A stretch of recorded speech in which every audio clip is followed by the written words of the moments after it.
જીરુના તમામ ખેડૂત મિત્રોને જય શ્રી કૃષ્ણ અને જય શ્રી રામ.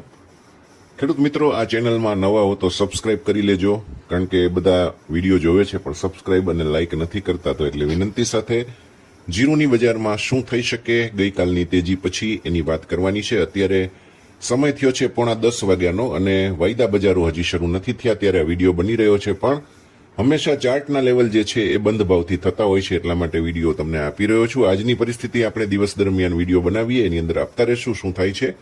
વાત કરીએ આપણે જીરુની બજાર વિશે થોડીક વિસ્તારથી. તો લાંબા સમયથી જીરુના ભાવ એકદમ મંદીમાં હતા અને એના કારણ ઉપર જે ઉછાળો આવ્યો છે એ પણ જબરજસ્ત છે, કારણ કે ગઈકાલે જે વાયદા બજાર વધી એમાં તેજીની સર્કિટ પણ લાગી હતી. પછી થોડીક વેચવાલી આવી એટલે જે તેજીની સર્કિટ ટકી ન શકી, પણ એકંદરે લગભગ 3 થી 3.5% જેટલો જબરજસ્ત ઉછાળો ગઈકાલે આવ્યો. એનાથી હાજર બજારમાં પણ ભાવ વધ્યા એટલે ખેડૂતોને રાહત થાય એવું તો જરૂર થયું છે. ભલે અત્યારની તેજીથી કંઈ વળતર મળી જાય એવી પરિસ્થિતિ નથી સર્જાઈ ગઈ, પણ જે મંદી હતી, જે નિરાશા હતી, એ નિરાશામાંથી થોડાક બેઠા થવાયું છે એ તો ચોક્કસ કહી શકાય. અને તમે પણ એ સ્વીકારતા હશો. જો સ્વીકારતા હો તો કોમેન્ટ કરજો.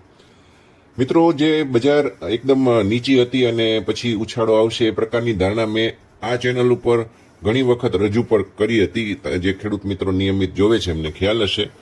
અને ઘણીવાર એવું કીધું હતું કે બજાર સાવ તળિયાના લેવલે છે, એટલે કોઈ પણ કારણ એમાં આવે તો 200-300 રૂપિયાનો સુધારો લાવી શકે છે.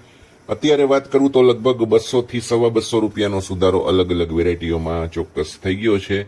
એટલે આપણી ધારણા પ્રમાણે જ સુધારો થયો છે. એકમાત્ર આ ચેનલ ઉપર તમને આ માહિતી આપવામાં આવી હતી અને યથાર્થ ઠરી છે. જો તમને એમ લાગતું હોય કે સાચું હોય તો સબસ્ક્રાઇબ કરી લેજો.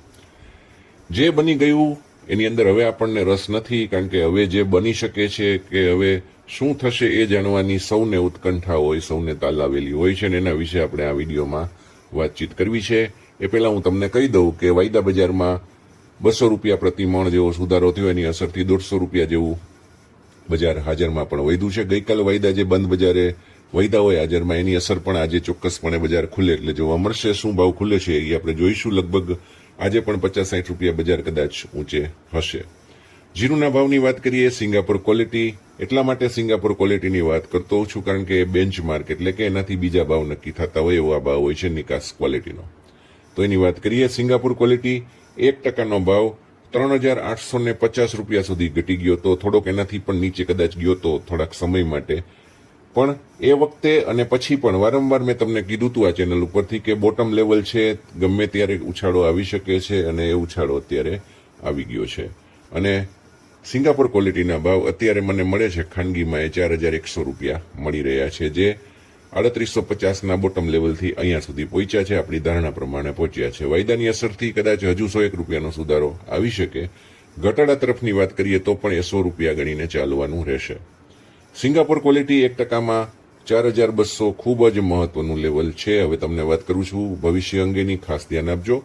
સિંગાપોર ક્વોલિટી 1%નો ભાવ 4,200 મહત્વનો લેવલ ગણાય છે અને આ લેવલ વટાવાય તો 4,350 સુધી ચોક્કસપણે જશે. એ પછીની તેજી નિકાસના કામકાજો અને લોકલ ગ્રાહકીના આધારે નક્કી થશે. આ ખાસ યાદ રાખજો. પછીની તેજી નિકાસના કામકાજો અને લોકલ કામકાજો લોકલ ગ્રાહકીના આધારે નક્કી થશે. હાલ પૂરતું 3,950નું બોટમ લેવલ ગણીને ચાલવાનું છે. જીરુ વધવાના કારણોની જો તમને વાત કરું તો ઘણા સમયથી દબાયેલી બજાર હતી, એ બહુ મોટું કારણ છે. ખૂબ દબાયેલી બજાર હતી.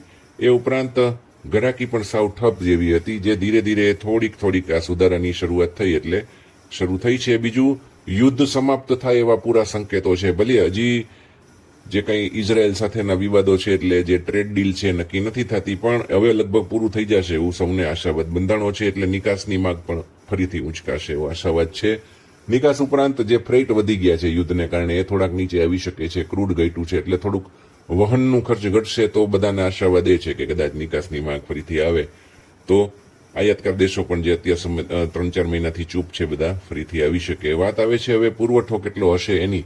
તો મિત્રો, ચાલુ વર્ષે વાત કરું તો ફીસની બેઠકમાં 80 લાખ ગુણીના ઉત્પાદન સુધીના અંદાજો મૂકવામાં આવ્યા હતા પૂરા ભારતમાં, અને 20-22 લાખ ગુણી જૂના સ્ટોકના અંદાજ હતા.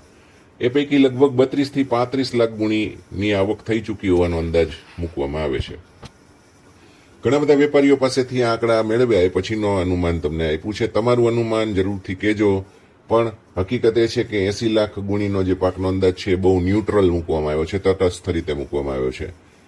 ચોમાસાની આગાહીઓ હવે બહુ મહત્વની અસર કરશે, કારણ કે વરસાદ માટે બહુ સારી આગાહીઓ નથી થતી. એટલે જો વરસાદ ઓછો થાય, વધુ થાય, શું થાય છે એ જીરુના ભાવ ઉપર ભવિષ્યમાં અસર કરશે. એટલે જરૂર લાગે એવી રીતે વેચતું રહેવાનું અને જરૂર લાગે એવી રીતે સાચવતું રહેવાનું.